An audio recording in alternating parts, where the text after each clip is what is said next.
दो ऐसे shock robots सामने आ गए जिनके पास सैकड़ों तरह की सुपर पावर्स थी। यहाँ तक कि अपराजेय समझे जाने वाले मैग्नेटो भी डर के मारे पीछे हटते गए। अगर ब्लिंक ने पोर्टल न खोला होता तो शायद वहीं पर उसकी मौत हो जाती। ये वही थे जिन्हें सुपर हीरो किलर्स कहा जाता है, सेंटिनल रोबोट्स। इनमें इनबिल्ट सिमुलेशन सिस्टम था, यानी लड़ाई के दौरान ये न सिर्फ म्यूटेंट्स की पावर्स को कॉपी कर सकते थे बल्कि तुरंत एनालाइज करके उनके खिलाफ काउंटर अटैक भी बना सकते थे। भले ही ओमेगा लेवल का म्यूटेंट आइसमैन अपनी पूरी ताकत लगाकर पूरा बैटलफील्ड एब्सोल्यूट जीरो से फ्रीज कर दे, सेंट्रिनल तुरंत लड़ाई एनालाइज करके अपनी बॉडी में सन स्पॉट एक्टिवेट कर देता। फिर आइसमैन का सिर पकड़कर इतनी हीट छोड़ता कि उसका स्कल पिघल जाता और एक और भी खतरनाक साबित हुआ। उसने हीट के खिलाफ कोल्ड का इस्तेमाल किया और आइस जायंट का रूप धारण कर लिया। वह आग की लपटों को झेलते हुए आगे बढ़ा और फायरमैन को पूरी तरह से फ्रीज कर मारा। कोलसस जैसे स्ट्रॉन्ग मैन का भी कोई चांस नहीं था। उसने पूरी ताकत से पंच मारा, लेकिन सेंटिनल ने उसकी पावर भी मिमिक कर ली। फौरन और भी हार्ड मेटल फॉर्म में बदलकर एक स्लॉटर कभी हुआ ही नहीं। असल में किटी प्राइड हर बार बिशप की कॉन्शियसनेस को 3 दिन पीछे भेज देती थी, जिससे वे पहले ही जान जाते कि हमला कब और कहां होगा। फिर ब्लिंक टेलीपोर्ट करके सबको नई जगह ले जाती। इसी तरह वे बार बार मरने से बच पाते थे और कोई परमानेंट सॉल्यूशन खोजने की कोशिश करते थे। असल सच्चाई यह थी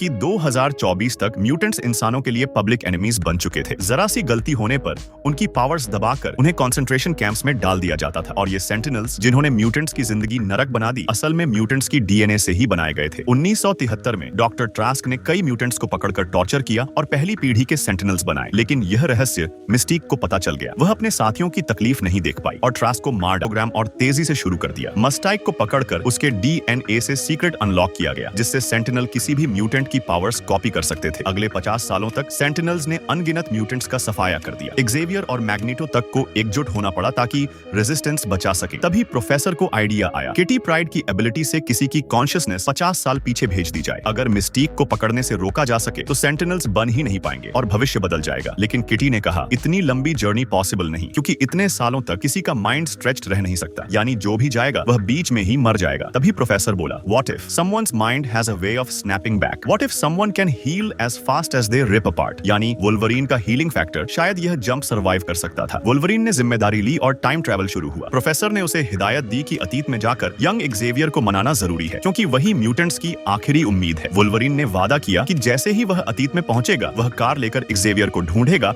और प्लेन समझाएगा। फिर वुल्वरीन का टाइम ट्रैवल शुरू हुआ। वह जागा तो खुद को यंग बॉडी में पाया, यहाँ तक कि अभी एडमेंटियम भी इंजेक्ट नहीं हुआ था। वह तुरंत एक्सेवियर के पास गया और फ्यूचर वाला प्लान बताया। शुरुआत में एक्सेवियर ने उसे पागल समझा, लेकिन जब वुल्वरीन ने वह सीक्रेट बताया जो एक्सेवियर ने कभी किसी को नहीं बताया था, तब जाकर वह यकीन करने लगा। लेकिन अकेले वुल्वरीन और एक्सेवियर काफी नहीं थे। उन्हें मिस्टीक को रोकने के लिए मैग्नेटो की भी जरूरत थी। समस्या यह को अचानक एक पुराने समस्याग्रस्त लड़के की याद आई। शायद उसकी मदद से काम आसान हो सकता था। काफी मुश्किलों के बाद तीनों एक जली बुझी हुई दीवारों वाली हवेली में पहुंचे। यहाँ रहता था मैग्नेटो का नाजायज बेटा क्विकसिल्वर। जैसे ही सुना कि पेंटागन से जेल ब्रेक करनी है, बागी दौर में चल रहा क्विकसिल्वर खुशी खुशी तैयार हो गया। देरी किए बिना सबने अपना अपना काम बांट लिया। बीस्ट ने डिवाइस निकालकर सर्वेलेंस सिस्टम हैक करना शुरू किया। क्विकसिल्वर बिजली की तरह भागते हुए ठीक उस वक्त एलिवेटर में घुसा जब गार्ड दरवाजा बंद कर रहा था। गार्ड झुककर टोपी उठाता है, तभी अचानक देखता है कि लिफ्ट में कोई और मौजूद है। लेकिन तब वह आखिरकार मैग्नेटो तक पहुंचा। उसने वार्निंग लिखी हुई लंच बॉक्स अंदर थमा दिया। मैग्नेटो हैरान होकर नोट पढ़ ही रहा था कि क्विकसिल्वर ने हाथ कांच पर रखकर अपने वाइब्रेशन चूर हो गया। इतनी हाई प्रोफाइल एक्टिविटी से अलार्म्स बज उठे और गेट्स लॉक हो गए। मैग्नेटो घबराया कि 3 सेकंड बाद दरवाजे खुलेंगे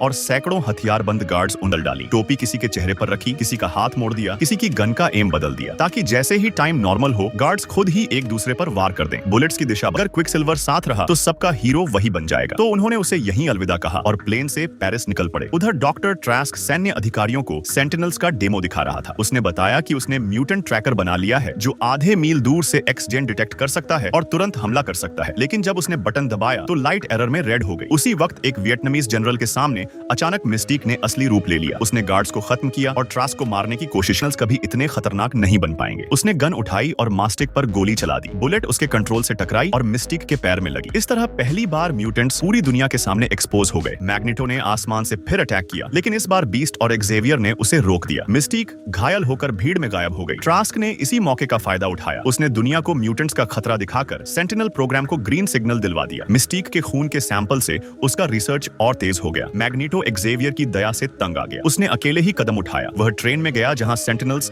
ट्रांसपोर्ट हो रहे थे। उसने ट्रैक्स उखाड़े और मशीन्स को कंट्रोल कर लिया। फिर अपने हेलमेट को वापस ले लिया ताकि एक्सेवियर उसे मेंटल कंट्रोल से रोक न सके। सेंटिनल्स की लॉन्च सेरेमनी में मैग्नीटो ने पूरा फुटबॉल स्टेडियम उखाड़कर व्हाइट हाउस पर पटक दिया। फिर सेंटिनल्स को लोगों पर हमला करने भेजा। पब्लिक ने पहले सोचा यह मिलिट्री का शो है, लेकिन जल्द ही पैनिक मच गया। प्रेसिडेंट को सेफ हाउस ले जाया जा रहा था। तभी मैग्नीटो ने पूरा स्टेडियम व्हाइट हाउस पर गिरा दिया। एक्सेवियर चोटिल हो गया और वोल्वरीन ने अटैक करने की कोशिश की, लेकिन मैग्नीटो ने उसे भी स्टील रॉड से पकड़कर पानी में फेंक दिया। वॉल्कनियर का हाल अनजान रहा। उधर फ्यूचर टाइमलाइन में सेंटिनल्स ने फाइनल बेस पर हमला कर दिया। स्टॉर्म को सीधा मार दिया गया। बिशप एनर्जी ब्लास्ट से एक्सप्लोड हो गया। सनस्पॉट हाई स्काई में मारा गया। कोलोसस को 2 हिस्सों में फाड़ डाला गया। सेंटिनल्स ने हर जगह म्यूटेंट्स का खात्मा कर दिया। होप खत्म होते देख प्रोफेसर ने मान लिया कि अब सब कुछ पास्ट वाले वुल्वरीन पर निर्भर है। सेंटिनल्स ने बेस तोड़ दिया और सबको खत्म करने ही वाले थे कि अचानक फ्यूचर वैनिश हो गया, क्योंकि पास्ट में मिस्टीक ने अपना डिसीजन बदल दिया था। व्हाइट हाउस के सामने मैग्नीटो सब पर कंट्रोल कर रहा था। तभी प्रेसिडेंट ने प्लास्टिक गन से मैग्नीटो को घायल कर दिया। मिस्टीक ने उसका हेलमेट हटाकर उसे बेहोश कर दिया। उसने ट्रास्क को मारने के बजाय गन नीचे रख दी और एक्सेवियर की बात मानकर वायलेंस छोड़ दिया। इतना होते ही फ्यूचर टाइमलाइन बदल गई। वुल्वरीन की आईज खुली